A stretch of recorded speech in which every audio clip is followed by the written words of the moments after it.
Welcome to Buddhist Bookshelf, your gateway to profound Buddhist teachings.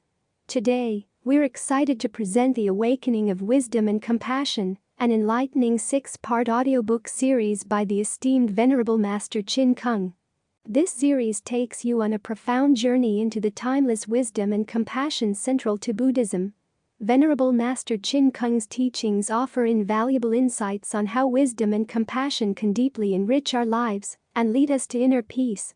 Join us in this exploration of spiritual growth and enlightenment as we dive into the heart of these teachings. If you haven't already, we encourage you to subscribe to our channel.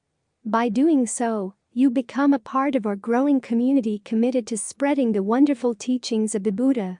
Your subscription allows us to continue sharing these invaluable lessons with the world. If you find this audiobook series inspiring, don't forget to hit the like button and share it with your friends and family.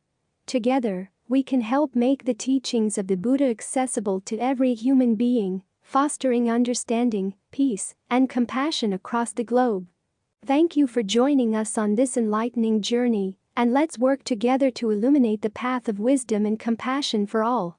The paramita of abiding by the precepts. The second paramita is precept observation, which means abiding by customs, rules, regulations and laws. Everything, big or small, worldly or beyond, has their own natural laws. We need to follow these, for only by doing so can we accomplish an undertaking quickly and perfectly. For example, within the family, we need domestic etiquette or seniority in human relationships to guide the behavior between parents and children, husband and wife, brothers and sisters. The manner of how things are accomplished needs to be followed. This is similar to cooking rice. We wash it, put it into the pot, and then cook it. Without following the proper sequence, the rice will not be properly cooked. This is even truer in learning and practicing Buddhism. If we want to achieve, we must follow the guidelines told to us by the Buddha. The 4 great vows of Buddhas and Bodhisattvas. First, we vow to help all living beings. After that, we discard all worries, habits and attachments to end all afflictions. Only then do we master all methods. Finally, we attain Buddhahood. Only when we become Buddhas will we have the ability to help all beings and thus perfectly achieve the first great vow. Sentient beings are innumerable. I vow to help them all. Some may ask, is it really necessary to attain Buddhahood? Won't it be enough to become a bodhisattva? Although a bodhisattva can help beings, he is unable to help a bodhisattva who is equal or higher in attainment. For example, an equal enlightenment bodhisattva cannot help another equal enlightenment bodhisattva. However, a Buddha can help them as well as all others. Therefore, only when we attain Buddhahood can we perfectly help all beings in the universe. With such a vow, we can generate the great compassion to help others, to be diligent in severing our afflictions and mastering all methods. Today, many practitioners have not yet sincerely generated their vows, although they recite them daily. Why do I say this? Because they still have the mind of discrimination. Ideas of favoring and disfavoring, self and other, love and hate. Consequently, they practice discrimination. They help people they like and ignore those they dislike. Theirs is not a genuine vow, is not a perfect vow. A perfect vow is that of a bodhisattva and arises from the non-discriminatory mind. The bodhi mind. It is wonderful, inconceivable and far beyond the minds of ordinary people. The paramita of patience. In whatever we do, we need to exercise patience. As stated in the Diamond Sutra, all natural laws of the universe attribute their success to patience. Without it, we cannot succeed in anything. For example, to complete our college education, we have to be patient for 4 years. This audience needs to be patient to sit here for 2 hours listening to my lecture before you achieve perfection in this lesson. Without patience, we can never achieve anything, no matter how good our conditions are. Of the 6 paramitas, Buddha Shakyamuni in the Diamond Sutra stressed giving and patience in particular. They are the keys to success in cultivation. It has been said that it is difficult to handle matters, but it is even more difficult to interact with people. It was not so difficult to interact with people in the past, but now, it is. Why? Education in the past taught people the proper manner and behavior in which to conduct themselves. Today it teaches people how to make a living. It is no wonder that we do not know how to conduct ourselves. We are unable to understand the changing of our own emotions, much less those of others. Therefore, it has become increasingly difficult to get along with other people. There are 3 categories of patience. First, tolerate the injuries of physical and verbal abuse. Patience is a virtue. With patience, we will have a quiet and pure mind, thus, it will be easier to attain deep concentration and achievement. When we successfully practice patience, we will gain the greatest good fortune. Second, we would do well to be patient with variations of the natural elements, hot and cold, summer and winter, hunger and thirst, as well as natural disasters. Third, be patient in the arduous course of our practice. Before attaining the joy of cultivation and before our cultivation becomes strong, we will encounter many obstacles. However, once we get through this phase, we attain happiness. Why? Because we are on the right path. This is like traveling on an expressway. Before we can get on it, we keep circling and driving around trying to find the entrance. This is very frustrating because there are many cars in our way and we cannot drive fast. We have to remain patient. Once we get on the expressway, it is much more pleasant because traffic moves smoother and faster with no hindrances. Our practice of Buddhism is like this. In the beginning, we move around, trying different methods in schools. Which one shall I choose? What shall I learn? Some people are fortunate because they only spend a few years to find the right method. Others are not so fortunate and may take 10 to 20 years or even a lifetime in the attempt to find the right method. Fortune is the result of our good root, merit and virtue, cause and condition. With these, the Buddhas and Bodhisattvas will surely help us, as they never abandon anyone. And once we have the mind to accept their teachings, we will be helped by the Buddha to find awakening. Then our future will be bright. Why does the Buddha not simply tell us with what we need to know? He did. But we did not listen. We were told a method, but thought to ourselves, well, this may not be a good method. I heard that another one is better. We have thus argued with the Buddhas and Bodhisattvas. So, they have chosen not to come to us. Please carefully consider this. We need to be very patient before we can attain achievement. Without patience, we cannot advance to a higher stage, for patience is the prerequisite for deep concentration and diligence. The paramita of diligence. The Chinese word for diligence is comprised of 2 characters meaning perseverance in a specialized field in progress. The 2 need to work together. Buddhism is neither conservative nor backward, but seeks daily improvement. Some says that Buddhism is no longer relevant. These remarks are erroneous because the people who said them did not know the paramita of diligence. Progress is good, but more important is progress with diligence. Currently, there are many great scientists in the West who have made many discoveries. They persevered, they did research every day and never stopped. The same applies to learning Buddhism. We practice diligence when we choose one school or method and stay focused on our selection, studying until we excel in it, before advancing to another method. It is not effective to concentrate on different methods at the same time. Once we understand one method, we will understand all of them. This is known as once we achieve in one, we achieve in all. If we try to practice many methods before we are enlightened, they will become obstacles. Let me tell you what happened to one monk who specialized in the Buddha name chanting method. In the beginning of this century, Master Daisyan had a student who became a monk at the age of 40, so the student was almost the same age as the master. The 2 had been childhood friends. Master Daisyan, who was from a well-to-do family, had received a good education. However, his childhood friend was from a poor family and had received little education.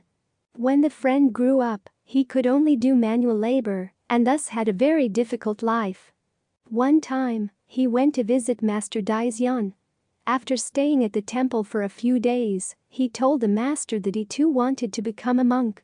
Why? Asked the master. Because life is too hard and I want to be a monk. replied his friend. The master initially denied this request because he felt the rigorous training in sutra memorization would prove too much for someone who was illiterate and much older than novice monks usually are.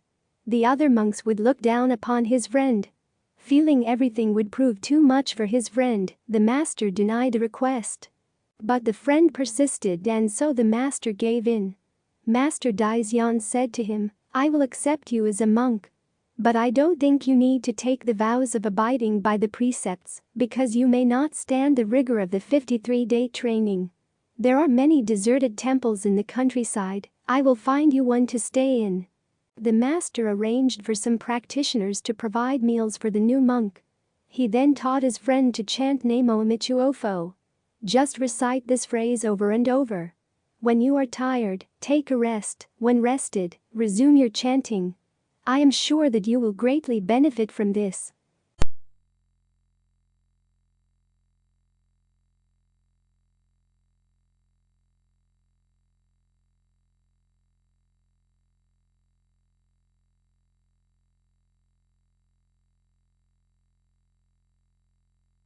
The woman thought the monk, who had not left the temple for 3 years, had decided to revisit his friends again the following day.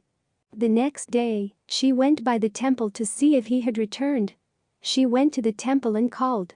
Receiving no reply, she went into the temple and found him standing, with his recitation beads in his hand. She greeted him but received no response. When she moved closer to him, she realized that he was dead but still standing. Never having seen anything like this before in her life, she rushed off to ask the others who were looking after the monk what to do. They sent a message to the master's temple informing him of the strange occurrence and asking what to do.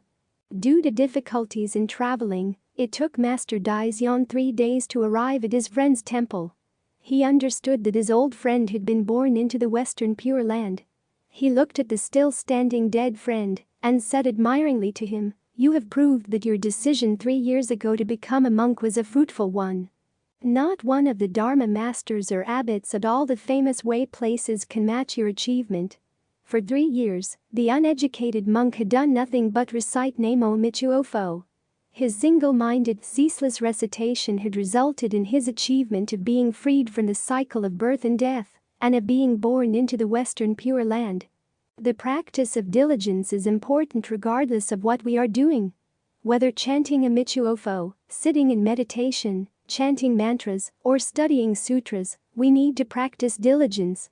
In studying sutras, if we want to help ourselves as well as others, it would be best to specialize in just one sutra for study and lecturing.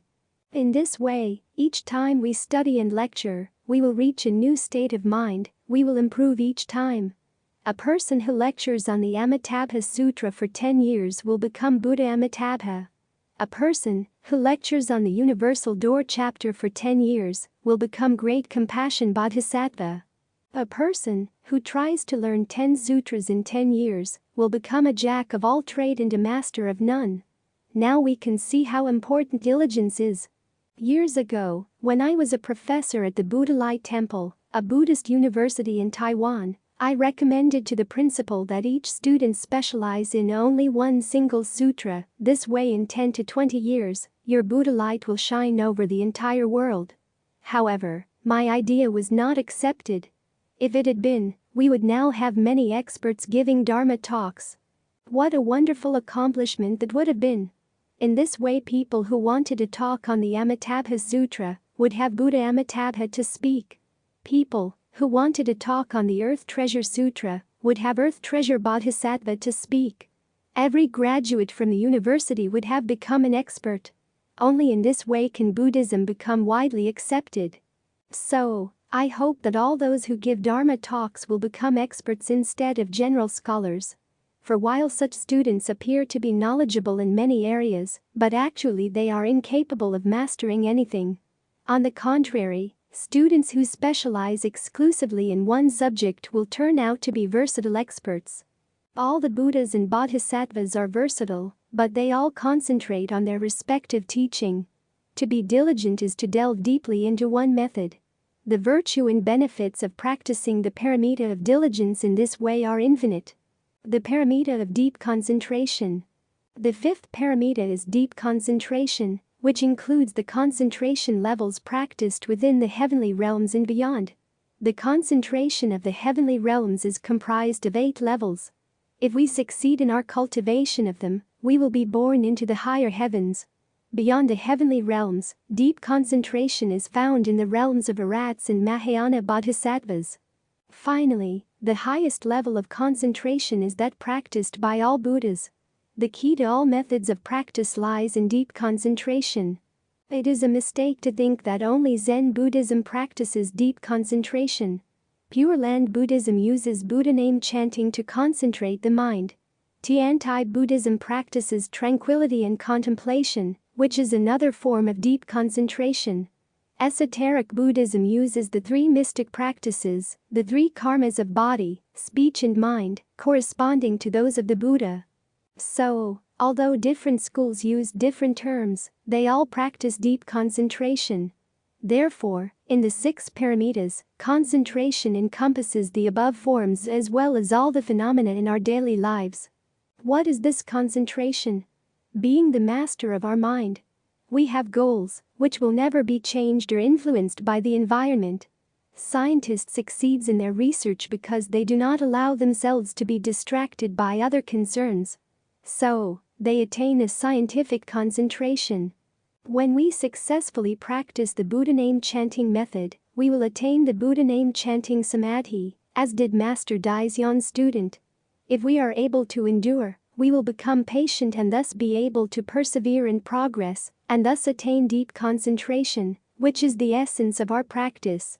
In the Platform Sutra, the 6th patriarch of Zen, Master Huineng, explained that deep concentration was more than just sitting in meditation. He himself reached awakening upon listening to the Diamond Sutra. Therefore, all of his lectures were based on the principles in this sutra. He said that meditation is not being attached to any phenomena. Concentration is sustaining the mind of tranquility. In the Diamond Sutra, Buddha Shakyamuni taught the proper attitude to have when encouraging others to practice Buddhism. Do not attach to changing form, maintain the mind of stillness, do not be moved. The Flower Adornment Sutra tells us of the 53 visits of Siddhana. When Siddhana went to visit Yuxiang, a venerable sage who practiced deep concentration, the boy could not find the old man. Where was he? The sage was not found to be sitting in meditation at home or in the way place. He was found roaming around a market. What was he doing there? Maintaining the mind of tranquility by practicing deep concentration and the principle of not attaching to phenomena. He was not sitting cross-legged facing a wall for hours, a position we often admire and expect of a master. We often find ourselves looking down on the master of deep concentration whom we see bustling around in excitement. We do not yet realize that such a master has reached a much higher level of attainment than the practitioner we may see in the lotus position has. A higher level of deep concentration or samadhi can exist in all acts. Why is deep concentration so important? Why did the Buddha caution us to stay away from form and to remain unmoved in our heart? Because all phenomena are illusory, like dreams, bubbles and shadows, unattainable. The Buddha sees through everything and urges us not to give rise to any discriminatory thoughts and attachments. If we can do so, then we will uncover our true self-nature and attain the Buddha's understanding of all things in the universe. This is the paramita of wisdom. The paramita of wisdom. The 6th paramita is intuitive wisdom. We apply it in our daily lives as we learn the Bodhisattva way. We know everything around us, but we do not cling to it as we do our best to help others. Why? This act of helping others originates from the thought and practice of Buddhas and Bodhisattvas, unconditional compassion for all others, as we are all one entity. This is like a person naturally using the left hand to brush away a mosquito that is biting the right hand. Would the left hand ask why it should help the right hand? Of course not. They are part of the same body. Today, we have temporarily lost our self-nature, not knowing that all beings and we are one entity. So we discriminate between others and ourselves, becoming perplexed and obsessed, spreading confusion, committing wrongdoings and thus bringing sufferings to others and ourselves. The Buddha taught us how to break through delusion, so that we would awaken to the truth that helping others is helping ourselves.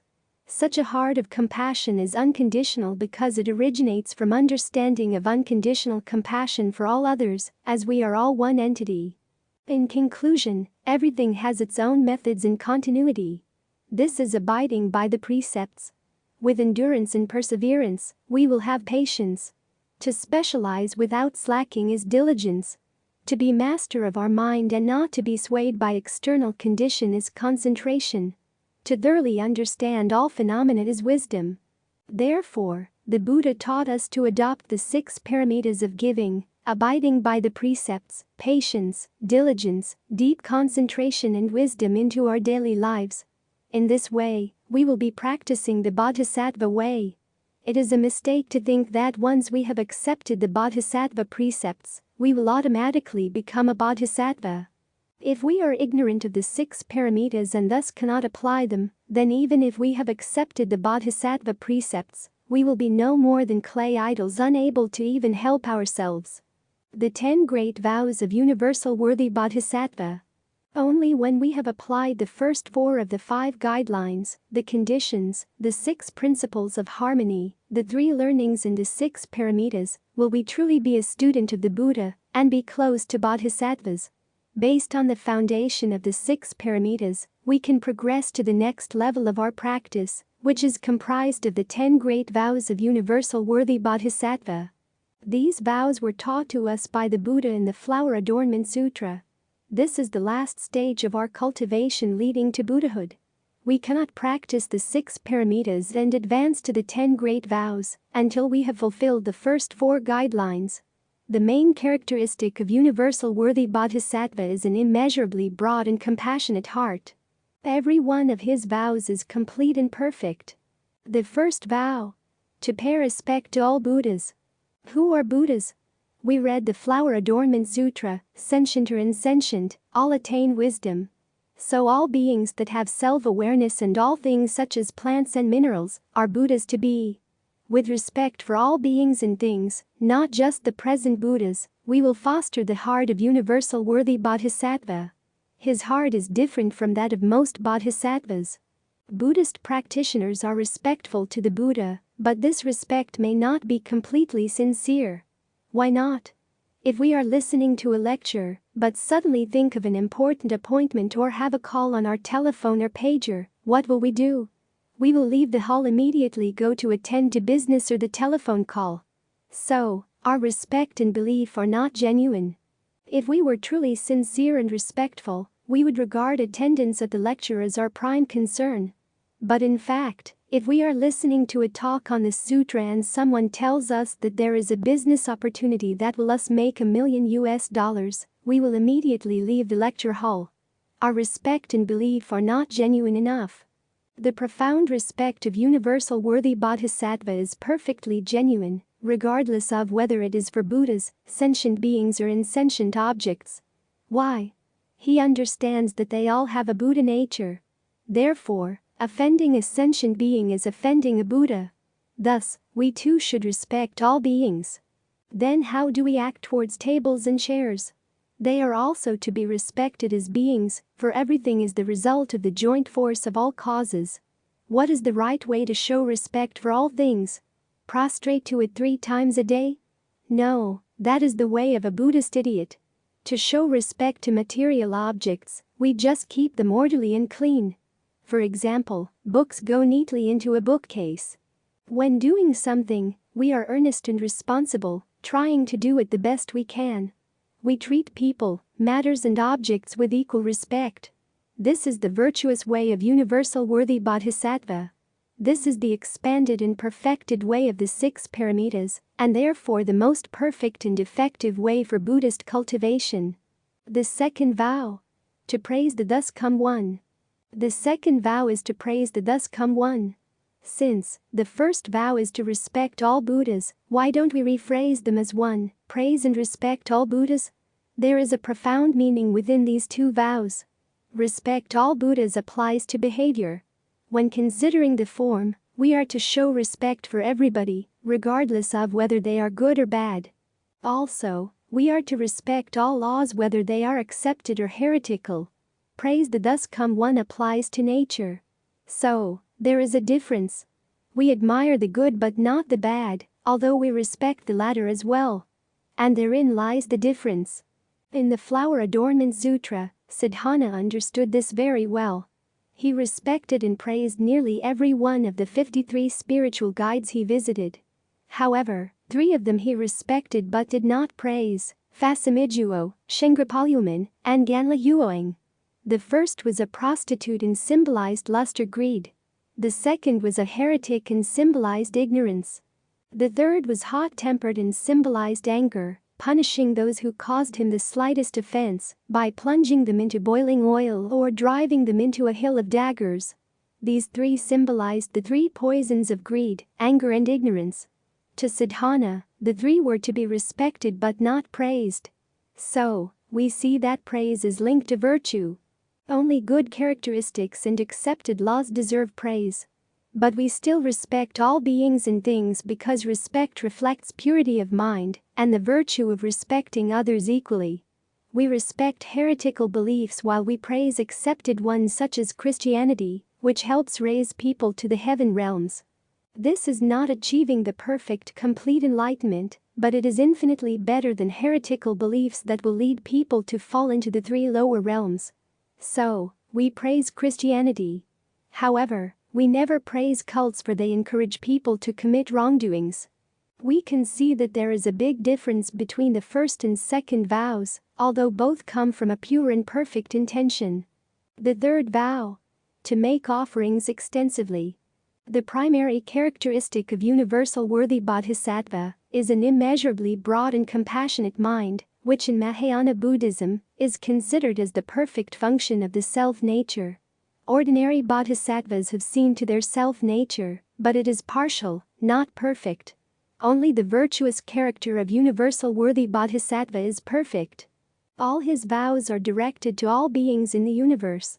Herein lies the difference between universal worthy bodhisattva and ordinary bodhisattvas who practice just the 6 paramitas. An offering to one Buddha is an offering to all Buddhas. His offerings are not only made to Buddhas, but also to sentient and non-sentient beings. Therefore, one is all, and all is one. With this great broad-mindedness, we can attain the non-discriminatory and boundless perfection. Universal worthy bodhisattva told us that of all the many kinds of offerings, that of the teachings is supreme. However, only the Buddha's teachings can help sentient beings break through confusion and delusion, to uncover the perfect self-nature, to become enlightened. No other kind of offering can do this. As Buddhism is an education, we are to honor the teacher and revere his or her teachings. Only in this way can we attain perfect, complete enlightenment. In the teachings of Buddha Shakyamuni, which sutra is the most important? In the Sui and Tang dynasties, over 1,000 years ago, great Buddhist scholars studied and compared all of the sutras from Buddha Shakyamuni's 49 years of teaching. They agreed that the Flower Adornment Sutra was the most important. So, the Flower Adornment Sutra was commonly acknowledged as the perfect teaching.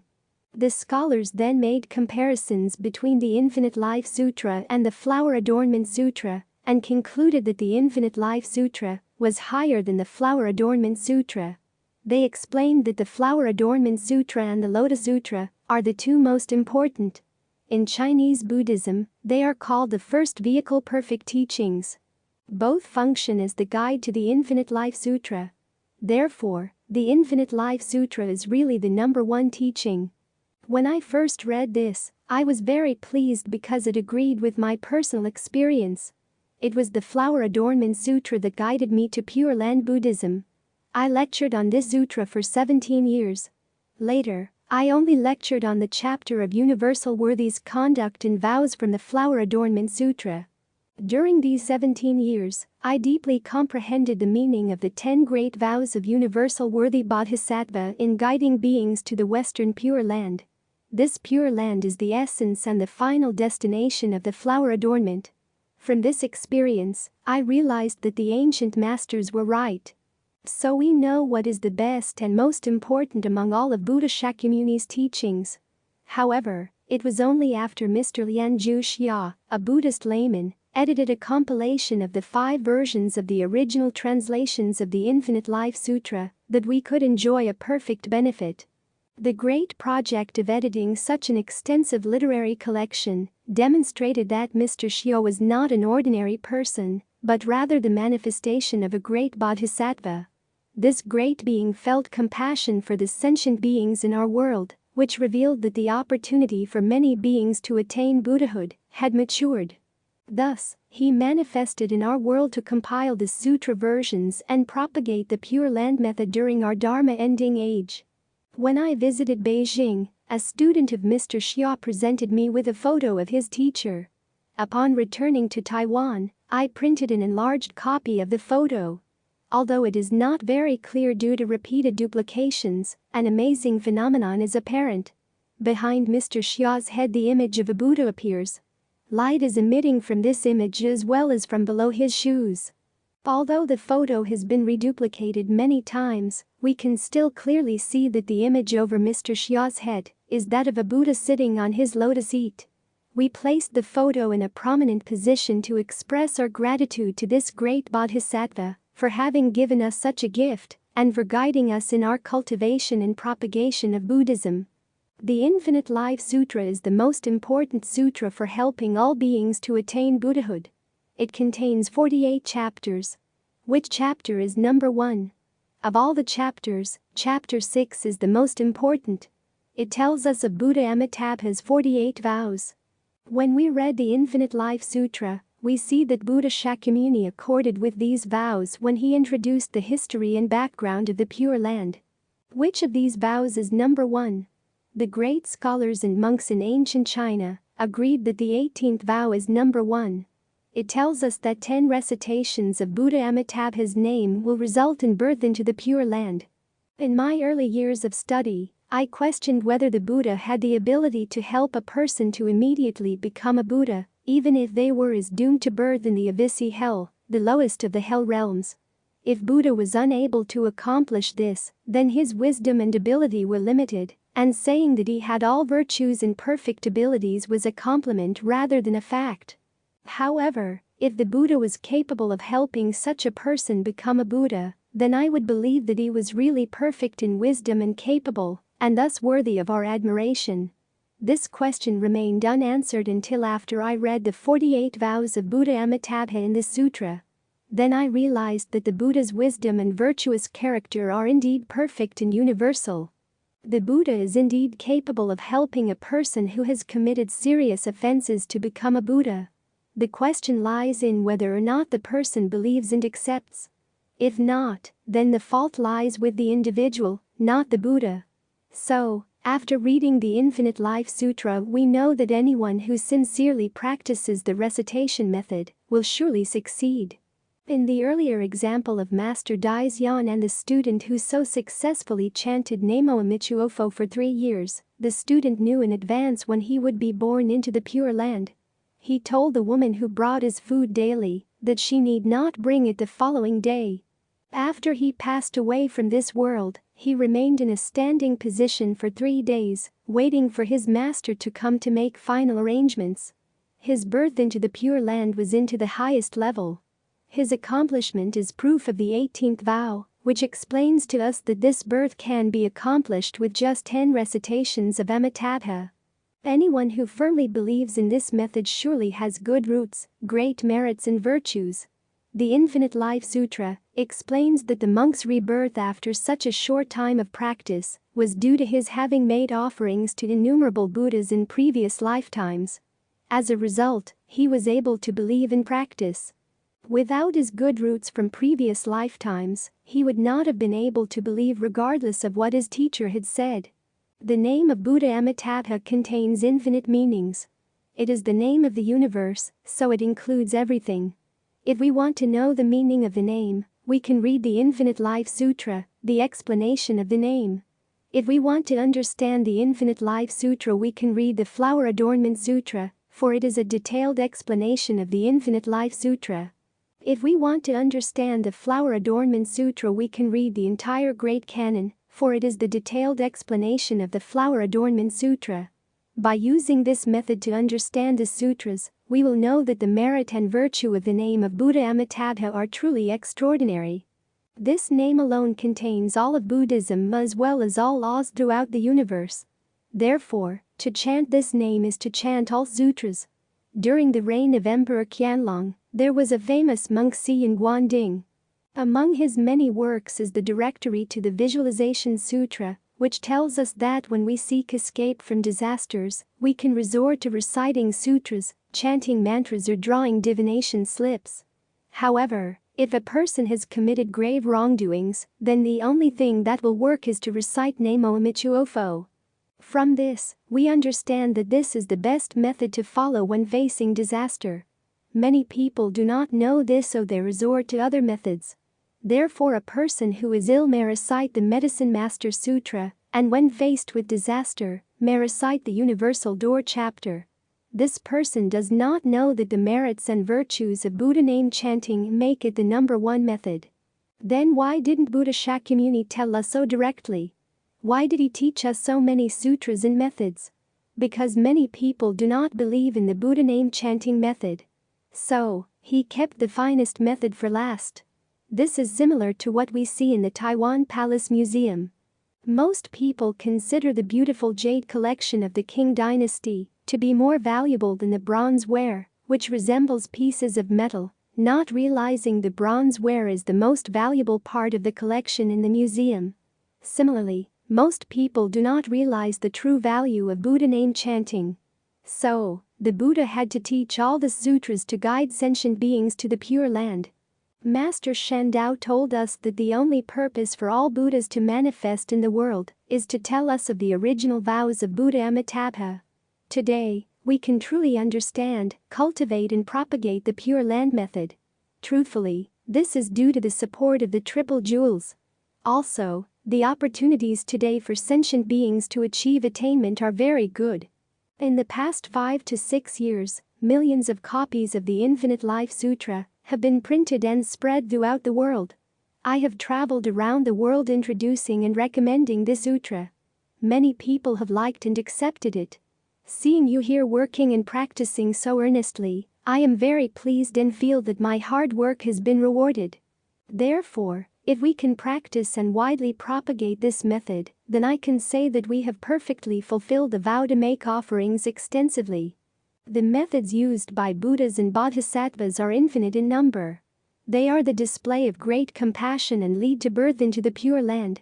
For example, Universal Worthy Bodhisattva is the founder of esoteric Buddhism. Also, Zhuan-Ti Bodhisattva, one of the great patriarchs of esoteric Buddhism, is a manifestation of great compassion Bodhisattva.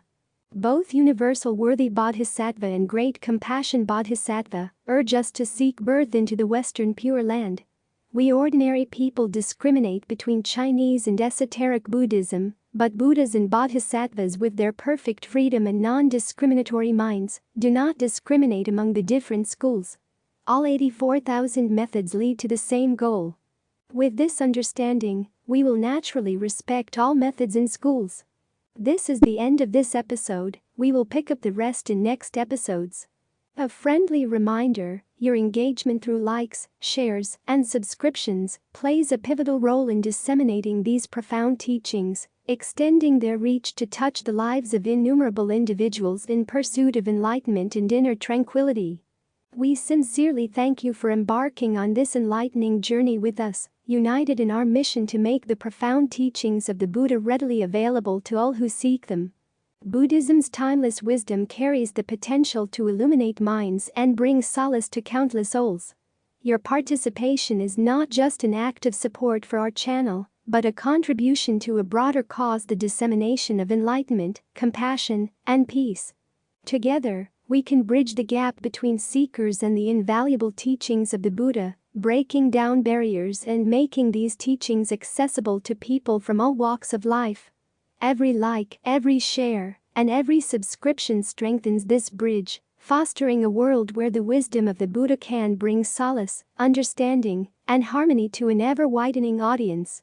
Your continued support is deeply appreciated, and we invite you to stay connected with us on this meaningful journey.